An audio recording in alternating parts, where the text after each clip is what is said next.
сұхбатта әуелі атамдан бастаған жөн деп айттыңыз ғой. Ол кісі майданға қатысқан екен. Иә.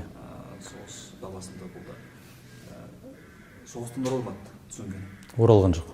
Хабар ошарсыз кетті дедіңіз ғой. Хабар ошарсыз кетті. Атаңыз туралы не білесіз? Атам менің ат жөнін таныстыра кетсем, подполковник Ғаділ Алмас Ақылбекұлы, дивизиондар тобының штаб бастығымын. Осы 44-803 әскери бөлімі Сарань қаласында. Менің аталарыма келсек, менің атам Ғаділ деген атам, соның әкесі Дәулеткерей.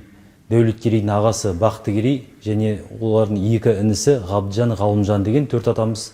Төртеуі де 41 жылы майданға шақырылып, содан хабар ошарсыз кетті.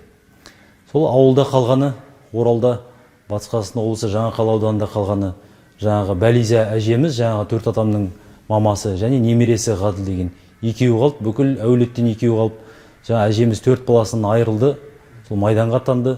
Олардың төртеуі де хабар ошарсыз кетті. Сол хабар ошарсыз кетіп, бір соғыс кезінде, жаңа майдан кезінде хат жолдап тұрған, көптеген ол кезде латынша жазылған ғой.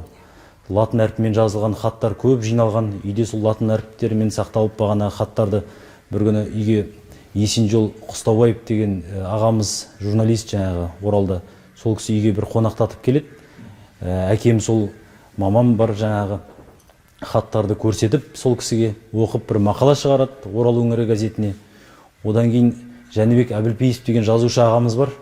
Сол кісі келіп жаңа мақаланы көріп, хаттарды алып, кітап жасап шығарады, хаттар сыры деген. Сол аталарымыздың орден Красной Звезды дейді жаңағы, қызыл жұлдыз, за боевые заслуги деген жаңағы ордендары келген сол кезден, медальдары келген көптеген. Төртеуінде хабар ошарын білген жоқпыз, қай жақта жүргендерін білген жоқпыз. 80 жылдай.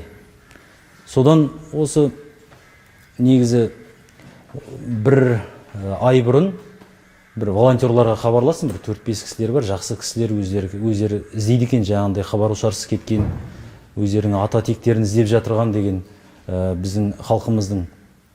Сөйтіп, олар 2 апта бұрын маған хабарласты. Осы сіздің Мұхатов Ғабдыжан деген атаңыз бар емес пе деп. Иә, бар дедім. Сол кісінің жатқан жері мәйіті табылды деп. Қуанып жаңа хабарласып, қай жақта не деп жаңағындай өзіміз кісіге іс жүргізіп, сұрастырып не істедік. Документінде бәрі жазылып тұр екен. Польша қаласында Кельц деген, Польша елінде Кельц деген қаласында дейді. Сол жақтан енді таныстар іздеп не істеп жатыр. Негізі біздің өзіміздің жаңа мақсатымыз ғой. Атамыздың мәйіті елге оралса, немесе осы отанымыздан бір уыс топырағын алып, сол жаққа апарып не істесек деп, бір Құран оқытсақ деп, сол негізгі мақсатымыз. Аталарымыздың енді сол кезде қиын жағдай болды негізі. Бүкіл халқымызға, қазақ халқына қиын жағдай болды. Бір атамыз келіп пленге түседі. Ол Америкада болған екен пленде, сосын құтқарып алған жаңағындай. Америкалық кеткен, одан қайтадан келген, бірақ үйге жете алмаған. Енді сол қазақ халқының сол кездегі ең тағдыры ғой сондай, өте ауыр сондай. Берлинге таяп қалыпты ғой негізі, Польшадан асқан болса. Иә, сол бір атамыз сол 44 жыл дейді жаңағы, із-түзсіз жоғалды деп. Бір атамыз 45 жыл дейді. Деректерде интернет ең бірінші шыға бастаған кезде, сол кезде мен өзім тауып алғам отырып. Үйде интернет болды, телевизор, компьютермен қарап, қай жерде жерленгендерін тауып алған жоқпыз енді, бірақ документтері тұрды. Мынандай жерде, мынандай уақытта хабар ошарсыз кетті деген. Қазір енді мына бейбіт күнде сол майдангерлердің, ардагер адаларымыздың ерлігін көп ескере бермейміз, тіпті ұмытып қалып жататын кездер болады ғой. Сол кісілердің ерлігіне қатысты өзіңіздің пікіріңізді білдірсеңіз. Айтайын дегенім, ол кісілердің сол кездегі батырлар болмайтын болса, бүгінгідей бейбіт кезде өрмекшіленмедік дейді. Бұл кездегі енді аталарымыз бәрі батыр болды. Енді заман өзгеріп жатыр. Аталарымыз ол кезде ондай неге қатысып, жаңағындай майданға барып, елімізді қорғамаса, біз қазір осындай болып, ел болып, мемлекет болып тұрамыз ба, енді оның бәрін білмейміз. Аталарымыздың арқасында ғой бәріміз осындай қазір. Қол аяғымыз бар, жұмысымызды істеп жүрміз. Еліміз тыныш, аман, бейбіт уақытта деген сияқты. Қазір енді қарасақ жан жағымызға көрші елдердің бәрі соғысып жатыр енді. Біз енді аман есен бәрі, шүкір деп ойлаймын. Жақсы. Сіздің әскери салаға келуіңізге, сол аталарыңыздың кезіндегі майданға араласқаны басқасы ықпал еткен? Ықпал етті. Сол бағанағы хаттарды кезінде журналистер көрмей тұрып, маған әкем айтатын осындай хаттар бар, не деп, сосын барып алып оқиын десең, бірақ латынша жазылған. Сосын оны түсіндірейін десе, айтады, әлі сен жассың, кішкене жасқа кел, өс деген сияқты. Сосын барып жаңағындай түсіндіріп айтам деп айтатын әкеміз енді.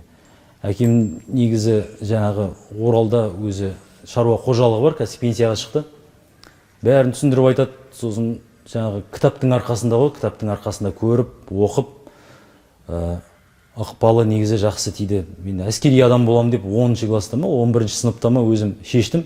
Әскери болам дедім де, сол енді бүкіл әулет бойынша сол 4 атамыздан кейін негізі солардың ізін жалғастырып жатырған өзім деп ойлаймын. Қазіргі қызметіңіз туралы айтсаңыз. Қазір бөлімде қандай қызмет атқарасыз, не істейсіз, негізгі жұмысыңыз не? Қазір енді дивизиондар тобы командирінің орынбасары, штаб бастығы лауазымдамын. Қарамағымызда бөлімшелер бар. Негізгі өзіміздің мақсатымыз әуе кеңістігін қорғау болып саналады. Яғни жас сарбаздармен жұмыс жүргізесіз? Жас сарбаздар бар, иә. Қазіргі мына жастардың әскерге деген көзқарасы қалай? Жас сарбаздар әскерге қорғау бар дейді, әскерден қорқу деген бар дейді жастардың арасында. Онда бар дейді, иә, естіп жатамыз, телевизордан көріп жатамыз, неше түрлі нәрселер болып жатады енді. Бірақ енді былай келетін болсақ, қай әскери бөлімге өзім қызмет еттім, қай әскери бөлімде. Солардың бәрі де тыныш, жақсы, өздерінің жаңағындай күн тәртібі бойынша үйлеріне хабарласады, ата-аналар келіп тұрады, жаңа сейілдемеге шығып тұрады қалаға, қай қаладан болса да сенбі, жексенбі күндері сейілдемеге жібереміз. Үйлерімен хабарласып, видеозвонок бар қазір бәрі дамып жатыр ғой, енді интернет бар деген сияқты. Хат жібер, енді бұл аяғда біз өзіміз оқығанда хат жіберетінбіз, қазір ондай жоқ. Моментально енді бір минуттың ішінде әке-шешесін көріп несеп тұрады. Жақсы. Мемлекет тарапынан әскери қызметкерлерге жасалып жатқан қамқорлыққа қатысты айтар пікіріңіз? Так, қазір кішкене қойып тұрғанша. Мына жер түсіріліп жатыр ма? Түсіріп жатыр. Мәселен, әскерилерге жаңағыдай қосымша үстемақы төлеу, баспанамен қамту, тиісті деңгейде деген сұрақтар бар. Так, ол сұраққа келетін болсақ, қазір отбасы банкі бар бізде, осы әскерилерге арнап әрбір программалар бар. Мысалға біз мен өзім 3 балам бар, әйелім бар, 5-еумізге адам басына жаңағындай жалдауға ақшасы төленеді. Соларды біз жинап, жаңағындай ипотека ретінде өзіміздің кез келген қаладан үй аламыз. Сондай жеңілдіктер бар. Мысалға, гражданский дейміз ғой адамдар. Оларда айлық зарплата жүрмей қалады, егер отпусқа шығатын болса да, демалысқа шығатын болса, бізде жүре береді. Мысалы, үйленсе, бала шағасы дүниеге келіп жатса, сондай жеңілдіктер бар, бір мат помощьтар жаңағындай төленіп жатады. Сондай бір жеңілдіктер бар, жақсы. Бұның барлығы сол әскери салаға деген қызығушылықтар туу мақсатында жасалып жатқан дүниелер ғой. Иә. Қолдау, бір жағынан. Иә, осы 2025 жылдан бастап қазір осы офицерлерге де, жаңағы келісімшарт бойынша әскери қызметшілерге де жалақыларын өсіріп жатыр. 2026-дан бастап өсіріп жатыр. Өзінің программалары бар. Бәрі шүкір деп ойлаймын, бәрі жасалған, бүкіл жағдай жасалған, егер қызмет етем деген адам болса. Отан сүйетін адам болса. Сіздің түсінігіңіздегі әскери қызметкерді сипаттап берсеңіз, қандай болу керек негізі? Нағыз әскери адам. Патриот болу керек деп ойлаймын. Патриот болу керек, отан сүю керек, патриот болу керек, елін сүю керек, халқын сүю керек деп ойлаймын. Жақсы, болды чеки. Енді жаңағы кітапты бір шапалақ болса. Жалпы әйел адамдардың қазір енді мына әскери салада жүргені таңсық емес қой дей тұрғанмен.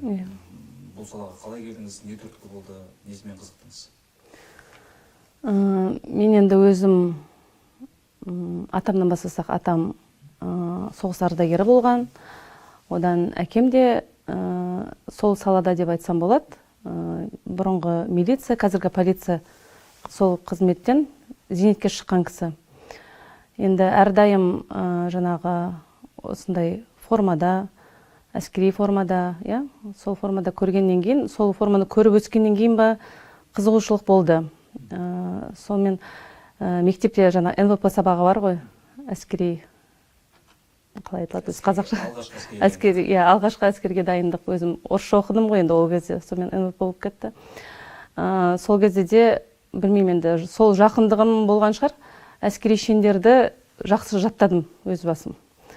Осы әскерге жаңағы келген кезімде де уже қиналған жоқпын сол жағынан. Одан кейін жолдасыммен таныстым. Жолдасым да әскери қызметші. Екеуміз танысқан кезімізде, екеумізде азаматтық жолда болғанбыз. Азаматтық жолда болдық. Содан ол кісі әскерге келді. Негізі сондай әскери формадағы жігітке тұрмысқа шығу бір сондай арманда болды, расында. Сонымен енді басында сол кісімен бір гарнизоннан екінші гарнизонға жүрдік. Сөйтіп жүрген кезде, үшінші гарнизонға жеткен кезде ұсыныс жасады. Енді біледі ғой менің жалпы форма, өзімде форма кию арманында екенін білетін. Сонымен не істейсің деп келді бір күні кешкісін әскерге. Әлі де арманың бар ма, әлі де ойыңда бар ма деген сияқты қып. Әрине, дедім. Сонымен келіп, призывқа шақырды, жаңағы присяга қабылдадым. Присягадан қазақшасы. Ант қабылдадым, әскери ант қабылдадым. Әскери ант қабылдап жатқан кезімде өзім сол жақтағы бөлімнің жаңағы штаб бастығы кәдімгі жаңағы біз үшін мереке ретінде сөйтіп жасап шығарды да, плацтың ортасына қалай достойны қазақша. Жалпы енді әскери салаға бала кезден қызықтым деп отырсыз. Әкеңіз де құқық қорғау саласында болған екен, тәртіп күзету саласында. Анаңыз бұл шешіміңізді қалай қабылдады? Басында қарсы болған шығар? Жоқ, мүлдем қарсы болған жоқ. Қайта қолдады, өстіп. Енді әрине, бірінші әке-шешеден қанша уже отбасылы болсақ та, бөлек тұрсақ та, айтасың ғой, несін сұрайсың, ойын сұрайсың, сол кезде. Алға деді ғой, алға. Ер адамдармен иық тіресіп, бір салада, әскери салада қызмет еткен қиын емес пе, нәзік жандары? Жоқ, қиын деп айта алмаймын. Ер адамдар тарапынан бізге деген жаңағы құрметі көп, мол. Сол жағынан жаңағы 100% не бере аламын. Жақсы. Қандай қызмет атқарасыз бұл жерде? Осы бөлімде 44-813 әскери бөлімінде командалық пункт бөлімше командирі, аға планшетші лауазымында қазіргі таңда атқарып жатқан лауазымым. Күнделікті не істейсіздер? Күнделікті енді документ жағы бар, жаңағы құжат жағынан, сосын өзімнің қарамағымдағы жаңағы мерзімді әскери қызметшілермен жұмыс жасау, күнделікті соларды тәртібі ғой енді. Сосын бір жағынан осы әскери бөлімнің отбасылармен жұмыс атқару қызметінде бір секторында жаңағы несі болып, секторының мүшесі болам. Бейбіт күнде мына әскери саланың маңызы аса көп байқала бермейді ғой, дей тұрғанмен сіздердің күнделікті көріп жүрсіздер ғой. Қазіргі жастардың әскерге деген ынтызарлығы қалай? Қызығушылығы басым ба? Қызығушылықты енді бұрынғыдан аз деп те айтпаймын, бірақ ол қызығушылықты арттыруға болады деп те айтамын. Өзім тәуліктік кезекшілікке түсем асханаға. Енді 3 мезгіл мерзімді әскери қызметшілер тамақтануға келеді ғой. Әрқайсымен біз бір жағынан как психолог ретіндеміз ғой. Сөйлесіп отырамыз күнделікті. Өзімнің жаңағы командалық пункттағы солдаттарымызбен, мерзімді әскери қызметшілермен сөйлесіп отырамыз. Ал асханаға бүкіл барлығы келеді, осы бөлімдегі. Солармен әңгімелесу барысында қалай, 1 ай өтті ма, 2 ай өтті ма, енді бір ғана ай қалды ма деген сияқты. Қазір енді 1 айдан аз қалды ғой. Сөйтіп жаңағы әңгімелесіп отырамыз, жаңағы қызығушылықтарын ертең барған кезде достарың айта бар, әскерде қалай өткен осы 1 жылдарың деп сөйтіп әртүрлі тақырыпқа, еркін тақырыпта сөйлесіп, әңгімеге тартып сөйтіп отырамыз. Балаларыңыз бар ғой? Аллаға шүкір. Ұл бар ма? Бар. 4 баламыз бар, 3 қыз, 1 ұл. Тамаша. Сол жалғыз ұл. Жалғыз ұл. Әскерге жібересіз ғой? Міндетті түрде. Ұлыңыздың Әрине. әскери салада қызмет еткен қалайсыз? Енді ең бірінші, әрине өзіне таңдау береміз. Ал егер осы салаға келем десе, қарсы болмаймыз. Таңдау... Сұрайын, әскери салаға байланысты сұрақтар қояды? Әрине қояды, әрине. Папасымен, әкесімен бірге жұмысқа барғанын жақсы көреді. Азынан кешкешіне жүрсе де, еш шаршамайды ғой. Қайта келіп, қызығушылығы көп мол. Осы жерде әскери бөлімде болатын әртүрлі мерекелік іс-шараларға қатысады, белсене қатысады. Жақсы, бағана сөз басында атам соғысқа қатысқан деп қалдыңыз ғой. Атаңыз жайлы айтып берсеңіз. Атам Искаков Әбдімәлік 1915 жылы дүниеге келген. 1942-1944 жылдары сол соғыста болған. Сол соғысқа қатысқан кісі. Енді ол кісі 1988 жылы менің 3 жасымда қайтты өмірден. Мен енді аса қатты көріп үлгірдім, танып үлгірдім деп айта алмаймын. Бірақ жаңағы суреттеріне қарап, өзімнің атымды қойып кеткен атам. Әрине өте құрметтейміз. Ол соғыстың кезінде ешкімге оңай болған жоқ. Отбасына да, өздеріне де. Жаңағы бізге қалсын деп өз қолымен де жазып кеткен. 71 жылы зейнетке шықтым дейді. 71 жылы зейнетке шығыпты ол кісі.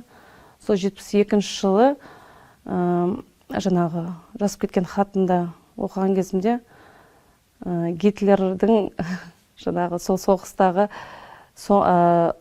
10-шы отасынан осколок деп жазып кетіпті. Сол осколокты алып, сол кезде операция отаны жасап, сол кезде алынды дейді. Сөйтіп жазып кетіпті. Сол 71 жылы зейнетке шығып, Жалағаш ауданында, Қызылорда облысының Жалағаш ауданында, сол жақтан негізі совхоз бастығы болып сол жақтан кеткен ғой.